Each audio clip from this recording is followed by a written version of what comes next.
doctrina acerca de los pactos, la doctrina de los pactos, hermanos, y hemos dejado en el pacto noético, en el pacto que Dios hizo con Noé, hermanos. Y en esta mañana, antes de llegar al pacto que Dios hace con Abraham, vamos a mirar lo que sucede entre el pacto noético y el pacto que comienza con Abraham. ¿Qué es lo que sucede en medio, hermanos? Para que podamos ver ese puente. Así que el título de esta enseñanza en esta mañana es el arca, del arca a la tienda, el puente entre Noé y Abraham. Y pues el propósito de esta enseñanza es mostrar cómo los acontecimientos que siguen después del pacto noético o el pacto con Noé revelan la incapacidad del hombre para salvarse en sus propios medios a sí mismo. Y lo que hace es que este puente nos prepara el escenario para Dios, en el cual Dios va a hacer un pacto de gracia, va a llamar a Abraham y va a iniciar ese pacto de gracia. En sí esto es lo que vamos a ver a través de esta enseñanza. Así que para entender, hermano, la magnitud del llamado de Abraham, primero debemos entender qué pasó con la humanidad después del diluvio, porque ya vimos, terminó todo en un diluvio y Dios tuvo misericordia. Así que el pacto con Noé fue un reinicio de la humanidad y los capítulos que siguen del 9 al 11, ellos nos muestran por qué Dios cambia su trato. Pasó de tratar, porque Dios estaba tratando con toda la humanidad en general, pero cuando llega el pacto con Abraham, Dios deja de tratar con toda la humanidad y él comienza porque dice que por eso es el pacto con Noé, no va a destruir ya más la humanidad porque ciertamente el hombre simplemente es continuo el mal. Así que Dios deja de tratar con toda la humanidad y pasa a tratar a elegir a un hombre y pasa a tratar entonces de lo general a lo particular, de toda la humanidad y pasa a tratar entonces con un solo hombre, una sola familia, un solo pueblo y una sola nación. Entonces es bien importante que ustedes puedan entender, hermanos. Así que cuando Noé salió del arca, pues establece un pacto, Dios establece un pacto con él y con toda la creación, y ese es un pacto de preservación que ya lo vimos. Dios promete que no volverá a maldecir la tierra, dice allí que no volverá a maldecir la tierra con un diluvio y le da a la humanidad nuevas reglas, establece el gobierno humano, el valor de la vida, o sea, prohibición del asesinato y el que asesinaba pues tenía que pagar con su propia vida y le da un mandato de fructificar, multiplicarse y llenar la tierra. ¿Qué es lo que hace Dios con Noé y su familia? Le da el mismo mandato que le dio a Adán. Así que Noé es como un nuevo Adán allí. Así que el mundo tiene un reinicio. El pecado fue juzgado allí en el diluvio, Dios quitó de la faz de la tierra todos aquellos que estaban hundidos en el pecado, pero lo que vemos es una pregunta allí: ¿se solucionó el pecado después, cuando el Señor trajo el diluvio, se solucionó el pecado? Y eso es lo que nos va a responder este estudio, porque lo que vemos, o la respuesta es un no rotundo, porque el problema del hombre sigue siendo el corazón. Así que vamos a ver, desarrollar este tema. ¿Qué pasa después del diluvio? ¿Qué sucede entonces después del diluvio? Y lo que vemos es de Génesis 9 al 11, es el resurgimiento del pecado. Inmediatamente después del pacto con Noé, las Sagradas Escrituras nos muestran dos cosas. Primero, la expansión de la humanidad, que lo tenemos en el versículo 10, y la rápida corrupción. Así que después del diluvio parece comenzar una nueva creación.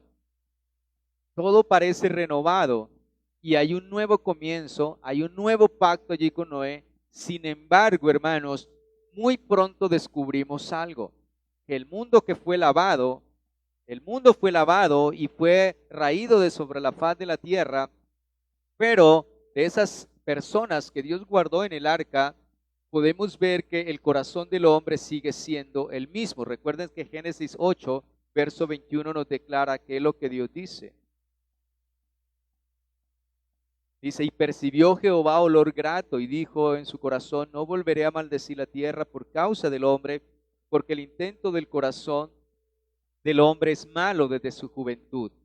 Ni volveré más para destruir todo ser viviente como he hecho. Eso nos está recordando Génesis 8:21, que Dios no va a maldecir más la tierra, Dios no va a destruir más la tierra, ni la va a maldecir por causa del hombre. ¿Por qué?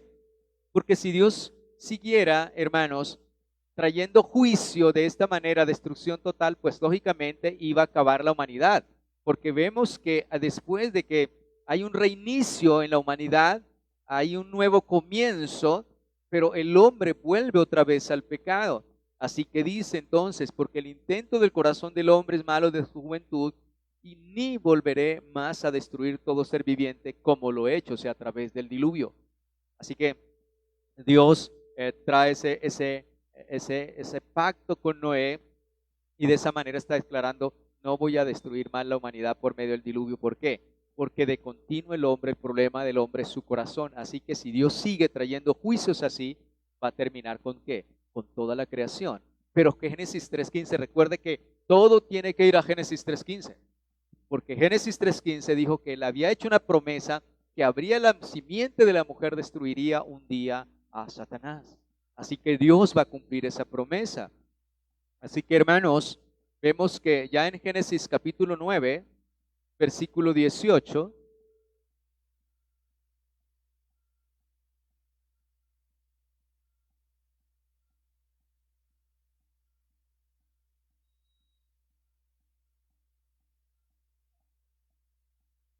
dice, y los hijos de Noé salieron del arca, que salieron del arca fueron Sem, Can y Jafet.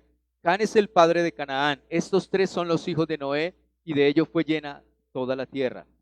Después de que comenzó Noé a labrar la tierra y plantó una viña y bebió vino y se embriagó y estaba descubierto en medio de su tienda, y Cam, padre de Canaán, vio la desnudez de su padre y lo dijo a sus dos hermanos que estaban fuera. Entonces Sem y Jafet tomaron ropa y le pusieron sobre sus hombros y andando hacia atrás cubrieron la desnudez de su padre, teniendo vueltos sus rostros, y así no vieron la desnudez de su padre. Y despertó Noé de su embriaguez y supo que le había hecho lo que le había hecho su hijo más joven. Y dijo, maldito seas Canaán, siervo de siervos serás a sus hermanos. Dijo más, bendito por Jehová mi Dios sea Sem y sea Canaán tu siervo. Engrandezca Dios a Jafet y habite en las tiendas de Sem y sea Canaán tu siervo. Y vivió Noé después del diluvio 350 años. Y fueron todos los días de Noé 950 años y murió. ¿Qué es lo que tenemos aquí, hermanos? Noé planta una viña, bebe vino, se embriaga, se desnuda en su tienda. Su hijo Cam ve su desnudez y se burla, mientras que Sem y Jafet cubren respetuosamente a su padre. Así que vemos que se espera que Noé, al Dios traer el diluvio, haber raído sobre la faz de la tierra toda maldad, toda iniquidad, ¿qué se espera? El Señor promete no destruir la tierra, la renueva todavía, da promesas, coloca el arco iris, no va a haber más destrucción de este diluvio. Pero lo que vemos es que aunque Dios renovó toda la creación, el corazón del hombre no fue renovado, hermanos. Así que el diluvio, ¿qué hace? El diluvio limpia la tierra. Esa es la enseñanza. El diluvio limpia la tierra, pero no limpia el corazón humano. El pecado original sigue intacto. Noé, el varón justo y perfecto de su generación, termina en vergüenza y termina su hijo pecando contra su padre y su padre termina maldiciendo su generación. Así que vemos en la primera familia donde se reinicia nuevamente la creación, vemos que el pecado sigue de nuevo, hermanos. ¿Y qué nos muestra esto? Que las soluciones, hermanos, la humanidad necesita una redención interna, no solo la limpieza de corazón. Y eso es bien importante. Ahora, del capítulo 9, vamos ahora al capítulo 9. O sea, esto es lo que está pasando después del diluvio. Se supone que en ese reinicio, ese nuevo comienzo debería traer justicia. El hombre debería multiplicarse, recibió los mismos mandamientos de Adán, sojuzgar la tierra, gobernarla, dirigirla y glorificar a Dios. obedecer a Dios, pero esto no ha sucedido, hermanos. Y encontramos entonces en Génesis 9 el orgullo humano, hermanos, y la torre de Babel. El capítulo 9, versículo 18 al 27, ya vimos que Noé se embriaga, hermanos, ¿verdad? Pero en el 9 del 1, 9:1 dice la palabra del Señor. Y bendijo Dios a Noé y a sus hijos y les dijo, fructificad, multiplicaos y llenad la tierra. Este fue el mismo mandamiento que Dios le dio a quién? A Adán y Eva. Este fue el mismo mandamiento, es lo mismo. Así que ellos reciben este mandamiento. Pero en el capítulo 11,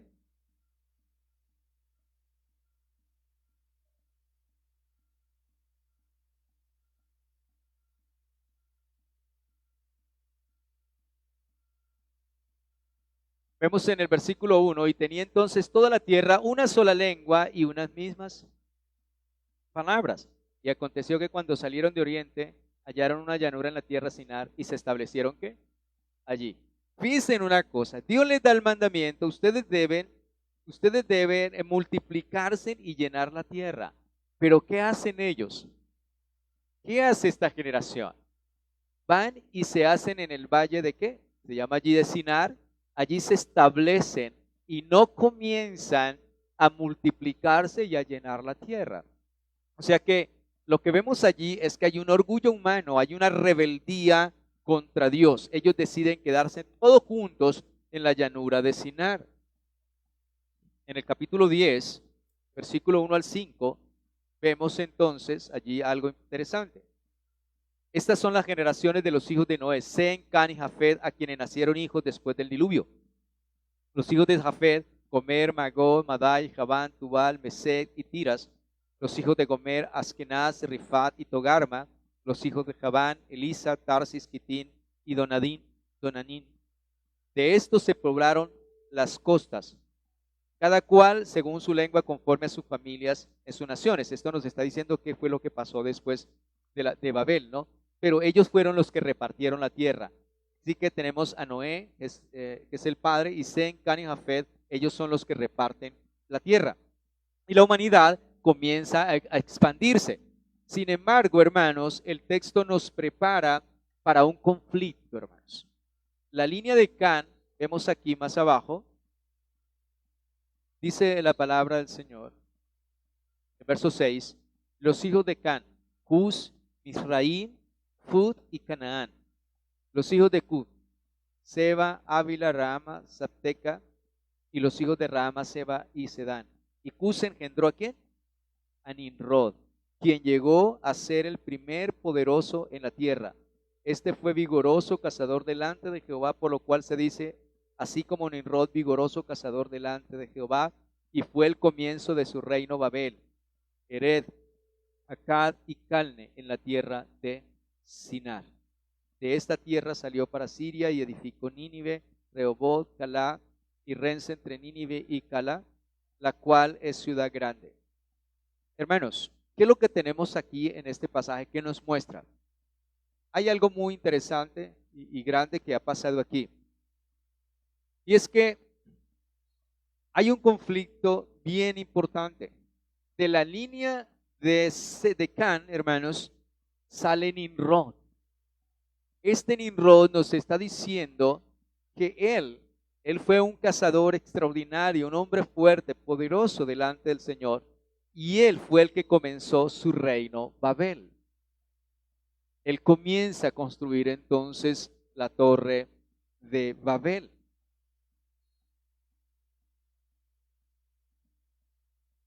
Así que lo que vemos aquí, hermanos, y vamos a leer allí donde comienza este hecho interesante, en el capítulo 11.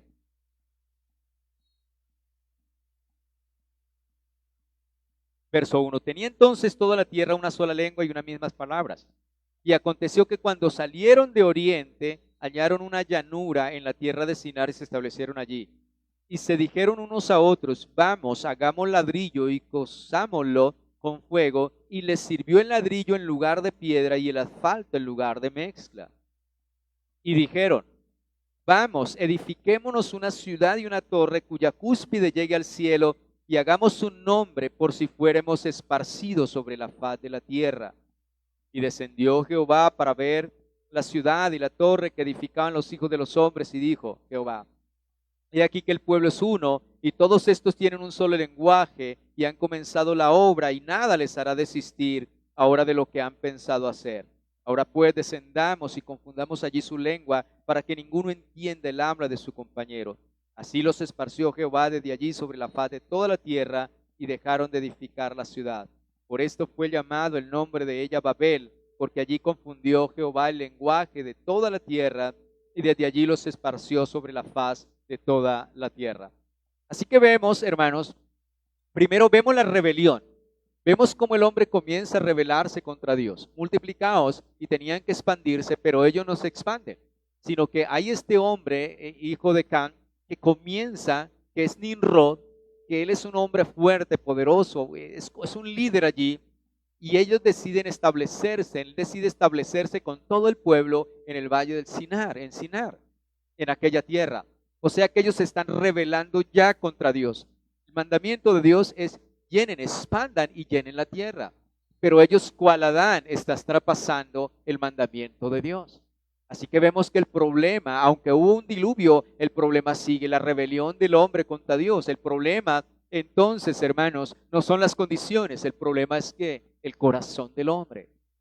Por eso cuando hablamos de que, bueno, esta nación o el mundo entero no lo puede cambiar un hombre, porque el designio del corazón de los hombres simplemente y siempre es de continuo solamente el mal. Desde el inicio, hermanos, desde el comienzo, más ahora que la maldad se ha multiplicado en gran manera.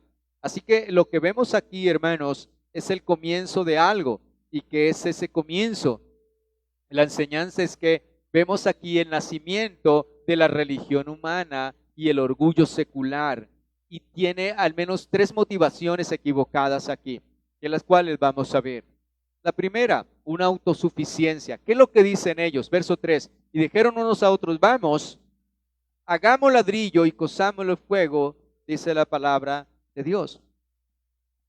Y también dice, y dijeron: vamos, edifiquemos una torre cuya cúspide llega al cielo. Y el versículo, y ahí donde termina el versículo dice: y hagamos un nombre, porque si fuéramos esparcidos, por si fuéramos esparcidos sobre la faz de ¿qué? De la tierra. Ahora bien, lo primero que vemos aquí es la autosuficiencia. Hagámonos un nombre. ¿Qué querían ellos, hermanos? Querían la gloria que solo le pertenece a Dios. Eso es. No ha pasado mucho tiempo de diluvio y otra vez la humanidad se rebela contra Dios. En lugar de rellenar la tierra, hermanos, deciden permanecer unidos. En lugar de glorificar a Dios, buscan hacerse un nombre para ellos. En lugar de depender del cielo, construyen una torre hasta el cielo. Así que la historia de Babel muestra una verdad profunda. La gracia común no cambia el corazón del hombre.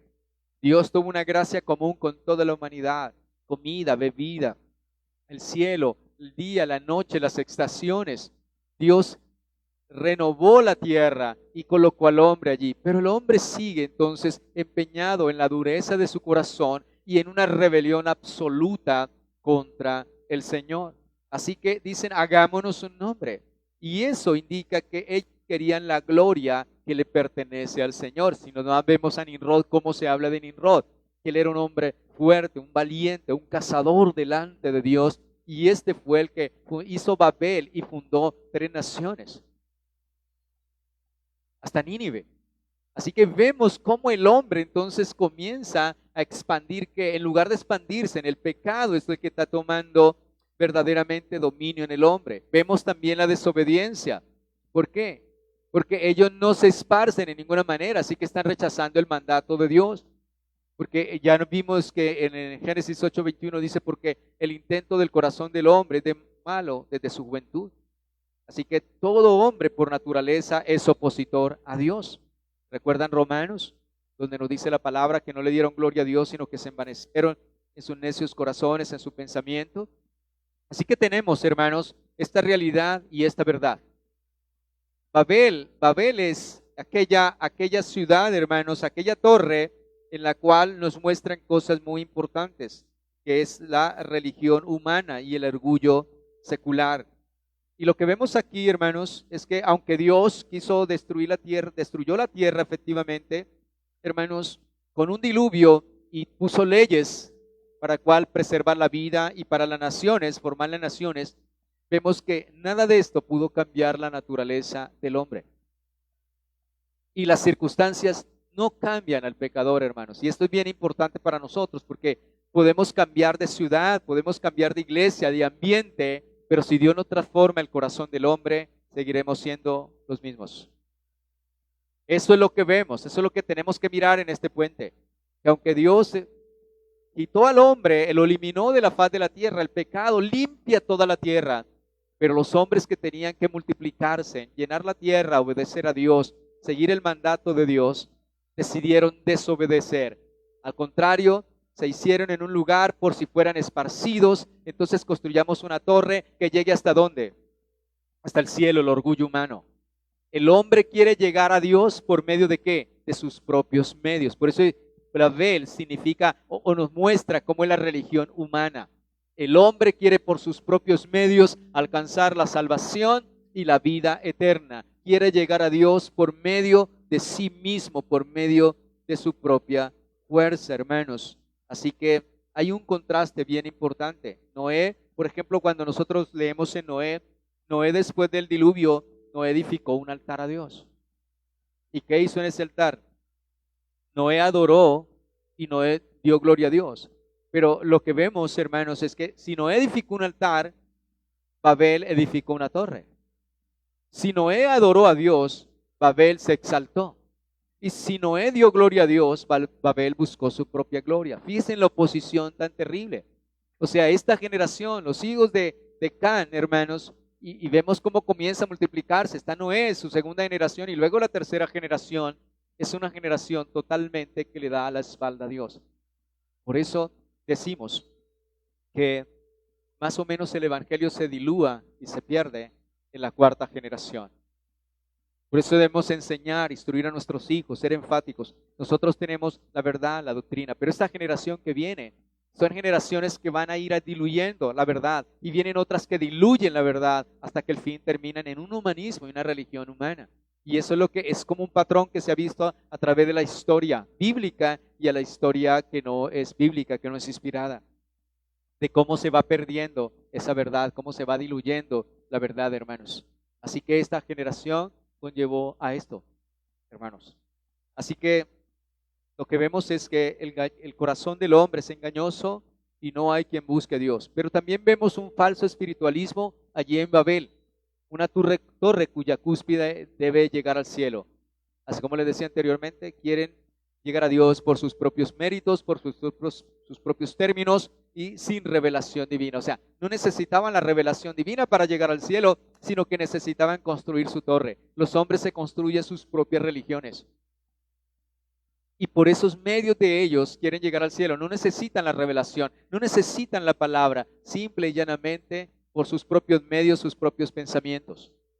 Y esto nos hace ver, hermanos, que el hombre sin transformación de su corazón jamás puede agradar, vivir y obedecer a Dios.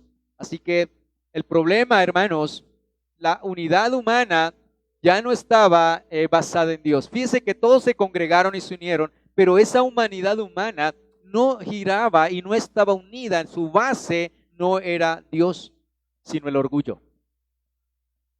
Querían llegar al cielo por sus propios medios y exaltar su propio nombre.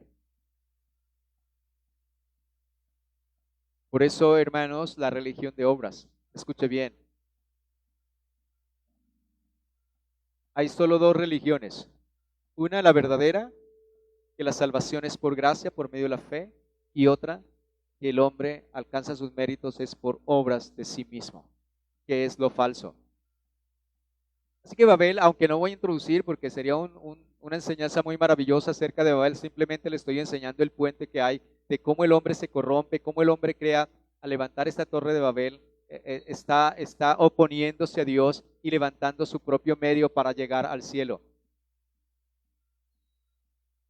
Así que cuando el hombre dice, no, yo por mis propios méritos entro al cielo, bien, pues déjeme decirle que la Torre de Babel muestra que el hombre quiso por sus propios medios llegar al cielo, sin la revelación divina, sin la palabra, sin la voluntad de Dios. Y Dios trajo un juicio. ¿Cuál fue el juicio que Dios trae sobre Babel? Dice la palabra, dice Dios que descendamos ahora. Versículo 7. Verso 6 dice, perdón, el 5. Y descendió Jehová para ver la ciudad y la torre que edificaban los hijos de los hombres. Y dijo Jehová, he aquí el pueblo es uno, y todos entienden un solo lenguaje, y han comenzado la obra, y nada les hará desistir ahora de lo que han pensado hacer. Ahora pues descendamos y confundamos allí su lengua, para que ninguno entienda el habla de su compañero. Así los esparció Jehová desde allí sobre la faz de toda la tierra, y dejaron de edificar la ciudad. Por esto fue llamado el nombre Babel. Mira lo que hizo Dios. Dios ya no va a traer un juicio y los va a destruir, ¿cierto? Están en oposición. Dios sabe que todo es sino intento y deseo del corazón es de continuo solamente el mal. Y Dios dice, yo ya no los voy a destruir. Pero ¿qué hace Dios entonces? Dios les confunde. Allí el nacimiento de las lenguas, de los idiomas. Así que Dios forma aquellos que estaban agrupados, tenían una sola lengua. Dios trae el juicio de las lenguas, de los idiomas. ¿Qué ocurre en el libro de los Hechos? En el libro de los Hechos, Dios ya no trae los idiomas como juicio, sino trae los idiomas como una ¿qué? Bendición. Porque los que estaban allí reunidos en el templo y vino el Espíritu Santo, hablaron nuevas lenguas. Quiero que entiendan algo. No eran las jeringonzas de esas que hablan por ahí, terribles, unos hombres que hablan y dicen que es en lenguas, no. La Escritura dice que hablaron aquellos, los hermanos judíos hablaron en una lengua nueva para ellos y era la lengua de todos los que estaban reunidos allí. Digamos, habían, por decirle un ejemplo, habían colombianos en el español, franceses, italianos, todos estaban reunidos allí. Entonces, ¿qué hacen los judíos? Los judíos, por el Espíritu Santo, hablan en italiano, hablan en español, hablan en francés, así que los que estaban reunidos allí con su idioma original pudieron entender las maravillas de ¿quién? De Dios. No fueron lenguas enredadas como salen por ahí, hermanos. Tengan cuidado. Eso no son lenguas verdaderas. Las lenguas verdaderas son idiomas por los cuales Dios manifestó su gloria, sus maravillas allí. Así que aquí nacen estas lenguas como juicio, pero en el Nuevo Testamento, como Dios está restaurando todas las cosas, trae las lenguas como bendición para que puedan escuchar las maravillas de Dios. Así que Dios los confunde en lenguas y cada grupo, cada familia, pues comenzó a esparcirse porque no se entendían con los otros y comenzaron a ¿qué? A cumplir por las malas lo que Dios había determinado que lo hicieran de buena manera, obedientes. O sea, que se multiplicaran y comenzaran a llenar la tierra y a fundar las naciones. Así de esta manera, pues Dios entonces cumple su palabra. Así que, hermanos, es bien importante entonces, lo que vemos es solamente desobediencia contra Dios y el hombre queriendo por sus propios medios llegar a Dios. Y lo que vemos también es que a pesar del juicio de Dios de raer y limpiar la tierra, no, si Dios no cambia el corazón, el hombre seguirá siendo un hombre enemigo de Dios. Por eso, una persona no convertida, así esa persona no maldiga a Dios, pero ella es enemiga ¿de quién? De Dios. ¿Sí? Así el hombre diga, yo amo a Dios, lo diga de tantas maneras, pero si realmente él no vive y no sigue a Dios conforme a su palabra, él es enemigo de Dios. La Escritura dice que todos éramos por naturaleza enemigos ¿de quién? De Dios, lo mismo que los demás. Todos fuimos enemigos de Dios. Así que el hombre sin Dios quiere forjar su propia Babel. El hombre sin Dios construye su propia religión. Como cuando el hombre dice, yo sigo a Dios a mi manera.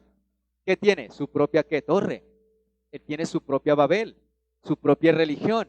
Él no necesita de la revelación especial. Él no necesita de la escritura. Él no necesita de un mediador. Él no necesita del Espíritu Santo. Simple y llanamente, él por su propio medio escala y quiere llegar al cielo. Quiere ser salvo por sus propios medios.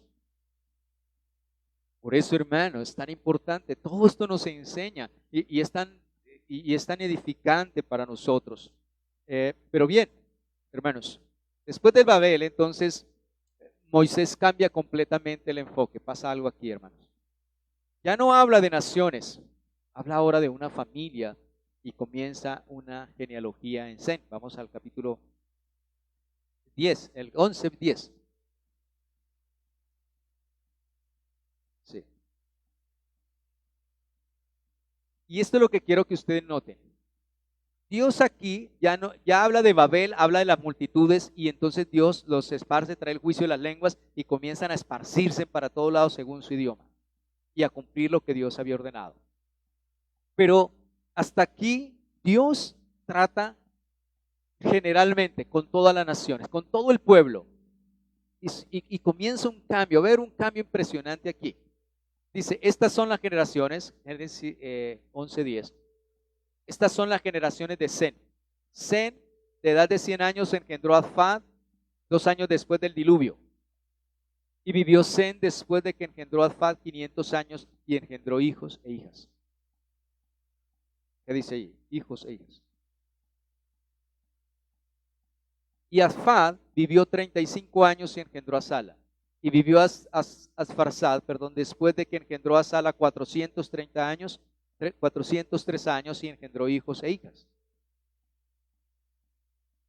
Sala vivió 30 años y engendró a Eber. Y vivió Sala después que engendró a Eber 403 años y engendró hijos e hijas. Eber vivió 34 años y engendró a Peleg. Y vivió Eber después que engendró a Peleg 430 años y engendró hijos e hijas. Peleg vivió 30 años y engendró a Reú. Y vivió Peleg después que engendró a Reú 209 años y engendró hijos e hijas. Reú vivió 32 años y engendró a Sered. Y vivió Reú después que engendró a Serug, 207 años y engendró hijos e hijas. Serug vivió 30 años y engendró a Nacor. Y vivió Serug después que engendró a Nacor 200 años y engendró hijos e hijas. Nacor vivió 29 años y engendró a Taré. Y vivió Nacor después que engendró a Taré 119 años y engendró hijos e hijas. Taré vivió 70 años y engendró a Abraham, a Nacor y Harán. Dice una cosa, comienza el detalle, ¿cierto? Comienza un hilo aquí. Así que Dios nos muestra cómo Dios va a preservar el hilo en el cual Dios viene preservando ¿qué? Viene preservando la genealogía por medio de la cual va a venir la simiente. Así que Dios no destruye el mundo totalmente, viene Noé, de Noé viene este hijo que es Zen, y de la familia de Zen, fíjese que ya comienza a tratar es con una sola familia. Ya no trata con toda la humanidad, sino que trata con una familia. ¿La familia de qué? De Zen. ¿Y dónde termina la familia de Zen? Nos está hablando el versículo 26, ¿termina con quién? Con Abraham, Nacor y Harán. Así que Dios nos está mostrando el hilo de Génesis 3:15. Ahí viene el hilo, ahí viene la simiente, ahí viene por el cual va a venir la simiente. Y luego, ya en el versículo 27,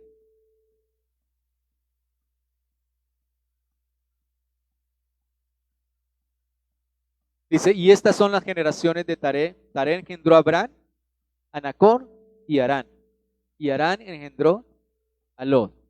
Y murió antes de que su padre Taré en la tierra de su nacimiento, en Ur de los Caldeos. Y tomaron a Abraham y Nacor para sí mujeres. El nombre de la mujer de Abraham era Sarai, y el nombre de la mujer de Nacor, Milca, hija de Harán, padre de Milca y de Isca. Mas Sarai era estéril y no tenía hijo. Y tomó Taré a Abraham, su hijo, y a Lot, hijo de Harán, hijo de su hijo, y a Sarai, su nuera, mujer de Abraham, su hijo, y salió con ellos de Ur de los Caldeos para ir a la tierra de Canaán, y vinieron hasta Harán, y se quedaron allí, y fueron todos los días de Taré 205 años, y murió Taré en Harán. Hermanos, ¿qué vemos aquí? Cuando usted ve la Torre de Babel y ve el pecado y la multiplicación del pecado, parece que el mundo entero parece perderse.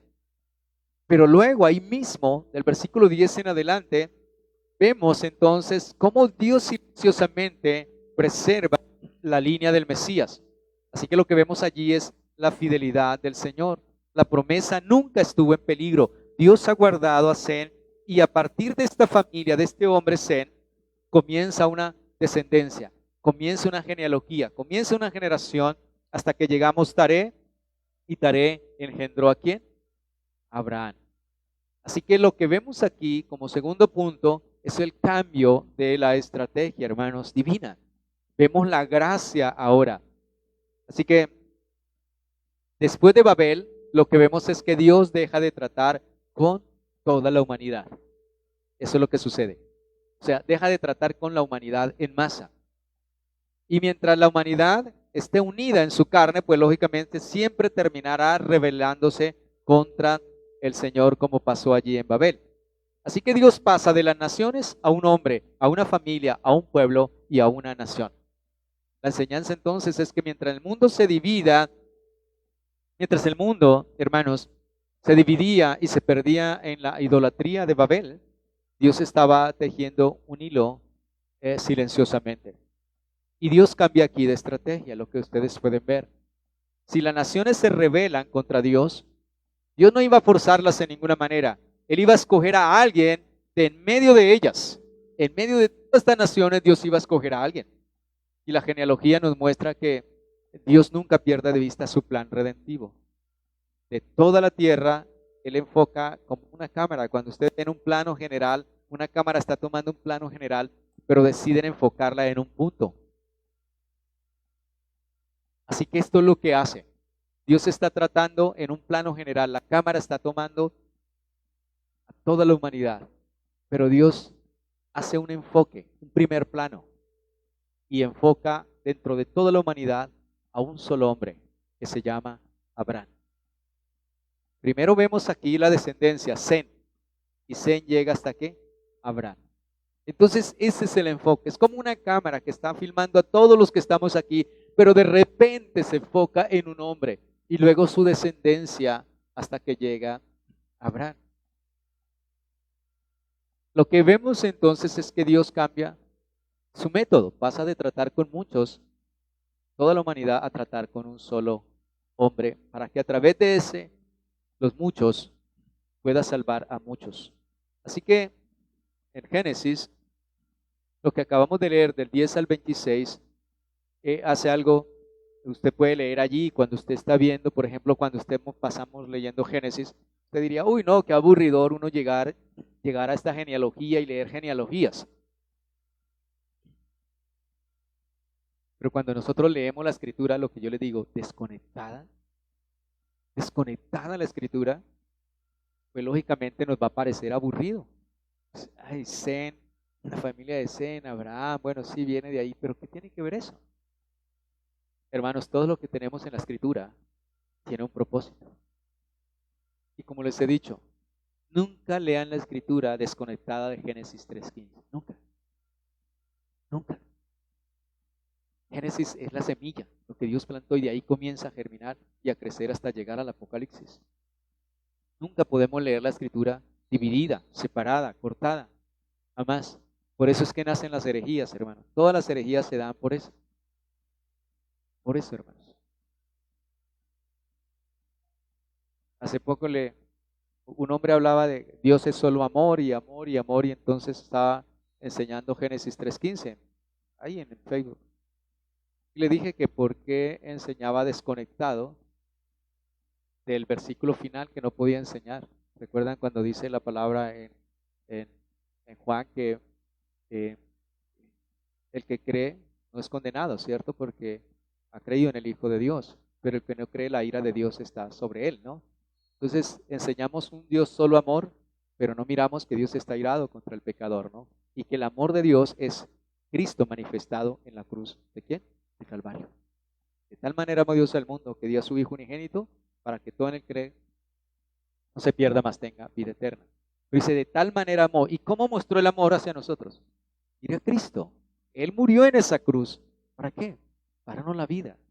Entonces, muchas veces cogen solamente el atributo del Señor. Dios es solo amor, amor. Dios es santo, santo, santo. Y el atributo más grande del Señor, lo más grande, lo digo nosotros en palabras humanas, es que Dios no es amor, amor, amor. Dios no es justicia, justicia, justicia. Dios es santo, santo, santo. Y así como Dios es amor, Dios es justo, Dios es santo, y Dios no pasa por alto el pecado, hermanos. Así que muchas veces cuando la gente quiere enseñar el amor de Dios, muestran es como un Dios tolerante, un Dios permisivo, un Dios que no se inmuta por la maldad ni el pecado. Los amo a todos y los encierro a todos con amor y entonces vivan como vivan. Eso es realidad de que muchas veces por no entender la palabra, por no comprender que la escritura es una unidad, hermanos, no está separada. Por eso yo les decía, mire, algo que nos van a enseñar los pactos es a leer la palabra de Dios correctamente, como una unidad. No cuando leemos historias separadas es una historia desconectada de toda la escritura, no es una unidad completa. Y por eso, hermanos, les estoy enseñando esto de los pactos, es ir pacto por pacto. Pero ¿qué estoy haciendo? Estoy haciéndoles el puente para que ustedes vean la conexión allí, cómo pasamos de un pacto con toda la humanidad y pasamos a un pacto particular con una sola persona. Cómo Dios deja de tratar con toda la humanidad y pasa a tratar con un solo hombre, con una sola familia, luego con un pueblo y luego con una nación, una misma nación, hermanos. Así que esta es la genealogía. Entonces pasa de las naciones a Sem, de Sem pasa a Asfar y de Asfar a Selad y así sucesivamente hasta que llegamos a Abraham, hermanos. Así que esto nos lleva a aterrizar, ya mi tercer punto me lleva a aterrizar en el pacto. Aterrizamos en la puerta del pacto, hermanos, con Abraham. Así que recuerden algo, quiero que miremos algo. Josué 24:2.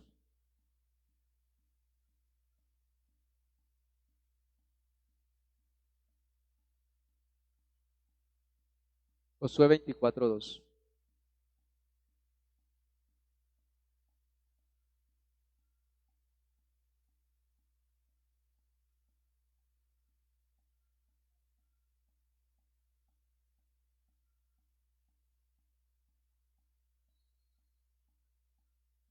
¿Cuántos creen que Abraham era idólatra? Mire, verso 2, Josué 24:2. Y dijo Josué a todo el pueblo, así dice Jehová, Dios de Israel, vuestros padres habitaron antiguamente al otro lado del río, esto es, Taré, padre de Abraham y Nacor, y servían ¿a qué? A dioses extraños, hermanos. Así que cuando llegamos al final del capítulo 11, la humanidad está esparcida, confundida, adorando ídolos, entre ellos nuestro padre, Abraham. Así que nos confirma más tarde que los antepasados de Abraham, incluidos Taré, servían a dioses ajenos al otro lado del río Éufrates. Así que lo que vemos aquí es que no hay ninguna esperanza humana. El hombre es idólatra, el hombre se ha apartado de Dios, ha creado sus propios dioses, su propia religión. El hombre tiene todo lo propio, propios dioses, propia religión, y es rebelde contra Dios, decide no obedecer a Dios, hermanos. Entonces, en medio de esta oscuridad de la idolatría, después de Babel, hermanos, Dios abre su gloriosa, maravillosa y poderosa boca, y en Génesis 12:1 y 2 dice, pero Jehová había dicho a Abraham, vete de tu tierra y de tu parentela y de la casa de tu padre a tierra que te mostraré. Y haré de ti una nación grande y te bendeciré y engrandeceré tu nombre y serás, ¿qué? Bendición. Así que, hermanos, hemos llegado entonces a las puertas de esta bendición tan grande, de este pacto de gracia que Dios va a hacer con Abraham.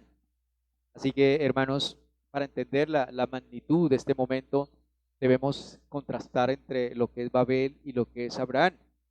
¿Qué pasó en Babel? Los hombres dijeron, hagamos un nombre ¿para qué?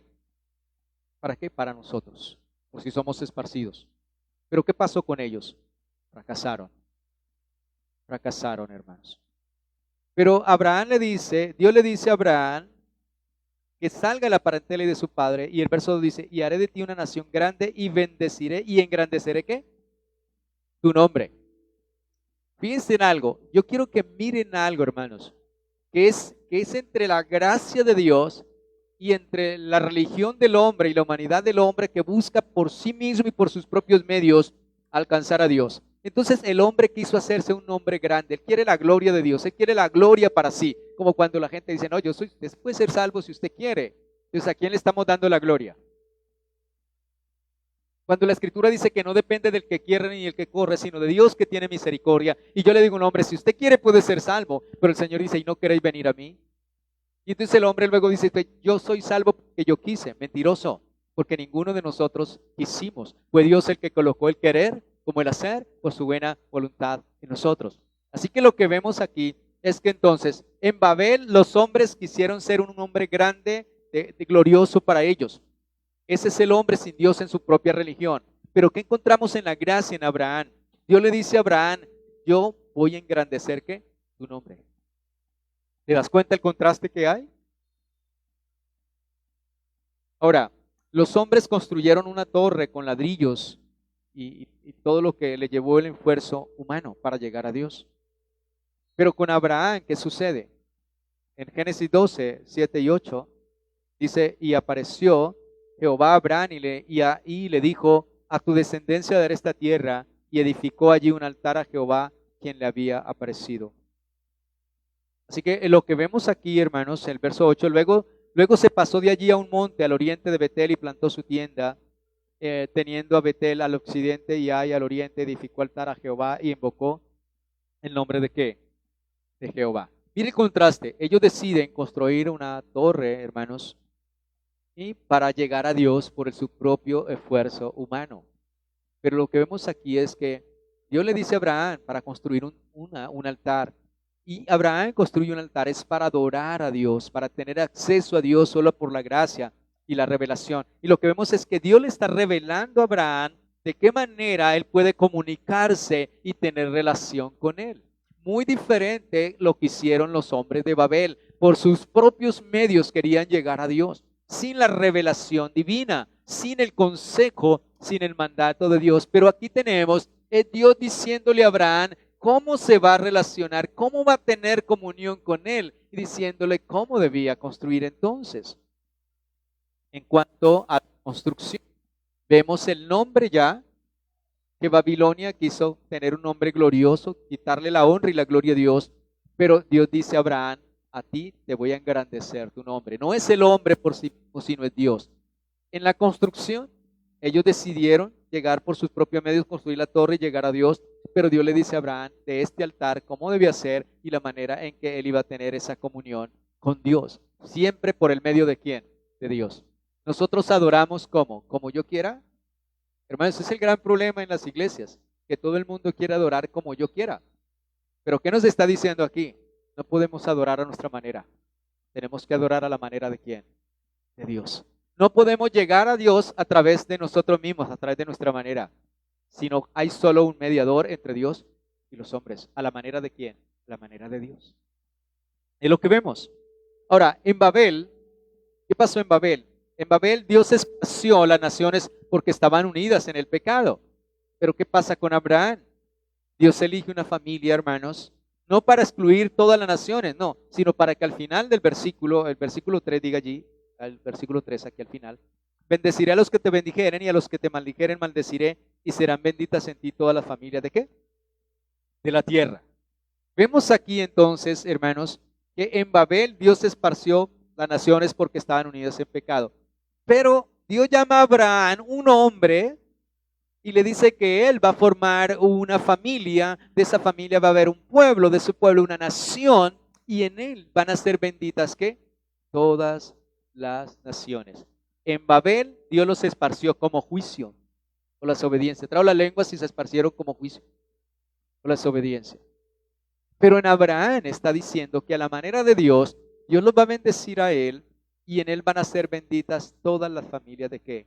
De la tierra. El hombre no puede ser bendito en su unidad, en su pecado, en su condición, en su propia religión y en su manera de buscar a Dios. Así que hermanos, al finalizar este capítulo comprendemos entonces por qué el pacto de Noé no fue el plan final de Dios. El pacto con Noé aseguró que el mundo continuara existiendo, hermanos, pero Dios no cambió el corazón del hombre. Así que los capítulos 9 al 11 es una especie de espiral descendiente. Noé cae en pecado, Can deshonra a su padre, las naciones se multiplican, Nimrod establece el primer gran reino de rebelión, Babel desafía a Dios, la humanidad vuelve a mostrar corrupción, Y desde la perspectiva humana, la historia parece dirigirse hacia un fracaso total, hermanos. Sin embargo, sabemos que Dios nunca pierde el control.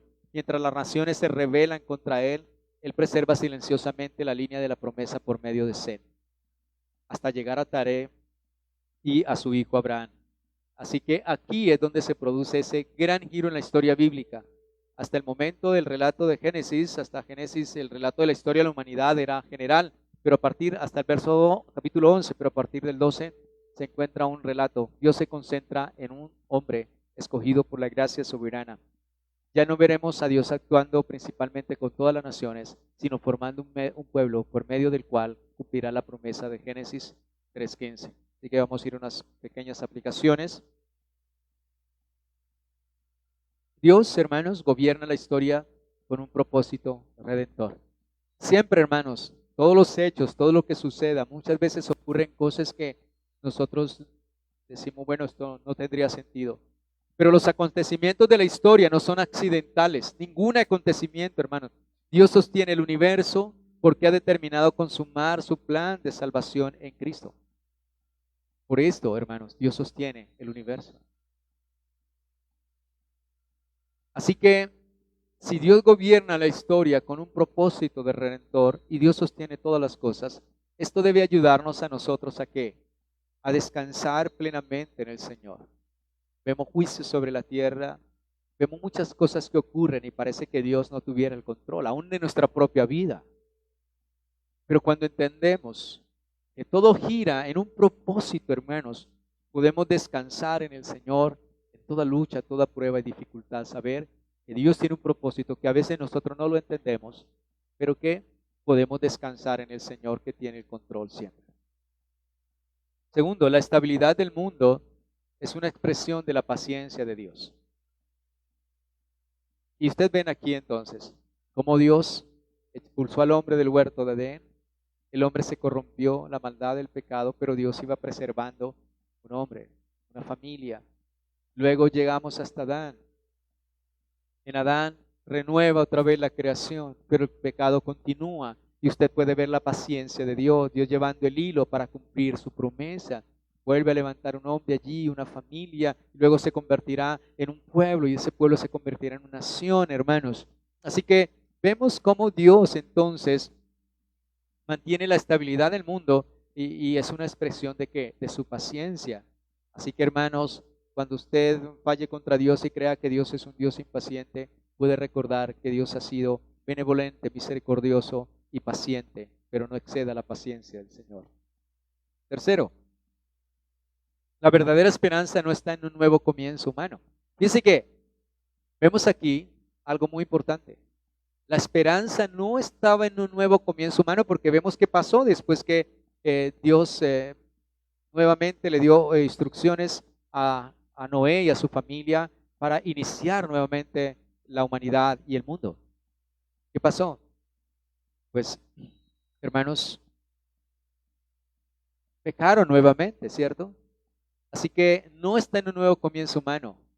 Está, hermanos, en el nuevo pacto en Cristo Jesús. Esa es la única esperanza.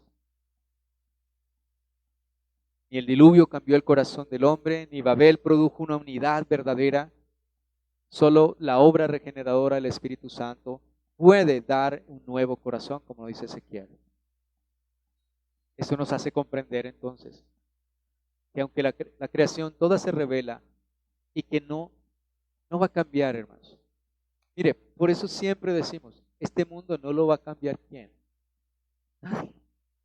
Nadie. Nadie. Porque si ni siquiera lo cambió Dios con un diluvio y solo dejó, ¿cuántas personas quedaron en el arca? ¿Cuántas fueron? 8. 8 personas. Que se multiplicaron y comenzaron a ¿qué? La maldad nuevamente. ¿Y qué dijo Dios? ¿Qué dijo el Señor?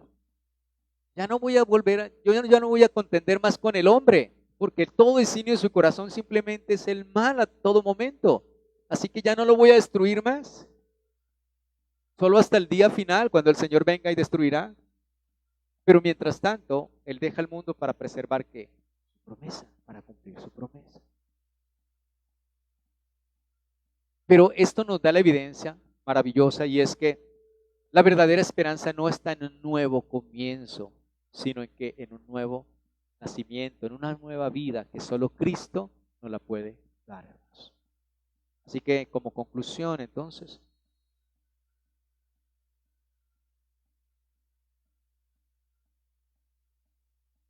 cuando vimos el pacto con Noé, respondió a una pregunta: ¿cómo continuará el mundo existiendo? Pues Dios hizo un pacto con Noé y Dios prolonga el mundo para cumplir su promesa. Pero el pacto con Noé, el pacto con Abraham va a responder una pregunta aún más profunda: ¿cómo serán salvos los pecadores? En el pacto con Noé, ¿cómo iba a ser salvo el mundo? Y en el pacto con Abraham, ¿cómo serán salvos los pecadores? Y Abraham pues revela el camino por el cual Dios traerá la bendición prometida a todas las naciones. Así que, hermanos, el pacto con Noé, con Noé garantizó que el mundo continuara existiendo bajo la paciencia y el gobierno de Dios. Sin embargo, dejó en evidencia que el problema fundamental del ser humano no era el entorno, como dicen por ahí. El humano dice: no, el problema del hombre es el entorno. El problema del hombre es la falta de educación. El problema del hombre es la falta de, bueno, de educación. Muchas cosas que dicen es que el hombre es malo. ¿Por qué? Porque el hombre tiene que robar. Pues es que el hombre, hay ricos y él no tiene, entonces el problema es que hay muchos ricos y él no tiene, ¿sí? Quiero que entiendan esto, para que el enemigo no nos engañe por eso. El problema del hombre nunca ha sido la educación. El problema del hombre nunca ha sido su entorno. El problema del hombre nunca ha sido la pobreza. El problema del hombre nunca ha sido la riqueza. El problema del hombre nunca ha sido la falta de educación, ni la educación. Ese no ha sido el problema del hombre. El problema del hombre siempre es el corazón. El corazón. Ese es el problema del hombre. Porque después del fracaso de Babel, Dios responde con otro juicio universal. ¿Y cuál es? Con un acto de la gracia soberana. Dios ya no responde así, sino Dios responde con un acto de la gracia soberana del Señor. ¿Llamando a quién? Abraham. Así que a partir de ese momento que Dios llama a Abraham, hermano, la historia bíblica ya deja de enfocarse en toda la humanidad para concentrarse en un hombre, una familia, un pueblo, mediante el cual Dios traerá al Mesías prometido. Así, el pacto con Abraham no reemplaza el pacto con Noé en ninguna manera, sino que se edifica sobre él, inaugura una nueva etapa en el desarrollo histórico del plan redentor que culminará finalmente en Jesucristo. Bienvenidos. Así que, hermanos, espero que haya sido de bendición este puente para entrar luego al pacto con Abraham.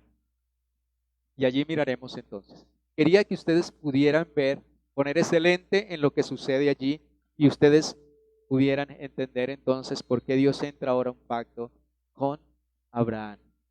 Entonces, vamos ya en el capítulo 12 y hemos recorrido Génesis 3 hasta el capítulo 12 en rasgos generales, y espero que lo retengan, que pueda ser bendición para ustedes y edificante, hermanos, saber que el Señor ha trazado un plan, Él ha hecho una promesa y Él la va a cumplir y está desarrollando. Aunque parece que el mundo se va a acabar, la maldad se ha multiplicado y parece que ya no hay esperanza, Dios siempre, siempre está dejando su remanente. Dios siempre está dejando el hombre, esa familia, ese pueblo para cumplir su promesa, hermanos. Que Dios les bendiga. Vamos a darle gracias a Dios por su palabra. Padre, te damos muchas gracias en el nombre de tu Hijo Jesucristo por tu bendita y gloriosa palabra. Gracias, Señor, por esta enseñanza que nos revela y nos muestra que el hombre, aunque Dios limpió la tierra, el hombre volvió a pecar, porque el problema del hombre no es su entorno, el problema del hombre es su corazón, que se rebela contra Dios, que vive en oposición a Dios y quiere por medio de sus propios medios, su propio pensamiento, hacerse su propia religión, su propio camino, y por medio de sus propias palabras, filosofías, medios, esfuerzos y capacidades humanas, quiere llegar a Dios, Señor. Pero Dios lo confunde, Dios destruye sus pensamientos, Señor, porque ningún hombre puede acercarse a Dios por sus propios medios, sino en la manera en que Dios lo ha decretado y lo ha expresado en su bendita y gloriosa palabra. Ahí tenemos, Señor, esa comparación entre Babel y el llamado de Abraham, Señor. Gracias, bendito Dios, que cada día tú nos enseñes y nos edifiques y de esta manera confirmes a nuestro corazón, arraigándonos y fundamentándonos cada día en tu bendita y gloriosa palabra para comprender todas las cosas y vivir en una dependencia absoluta tuya, Señor, confiando en lo que tú hiciste, has hecho y también harás por cada uno de nosotros. En Cristo Jesús te lo pedimos y te damos gracias. Amén.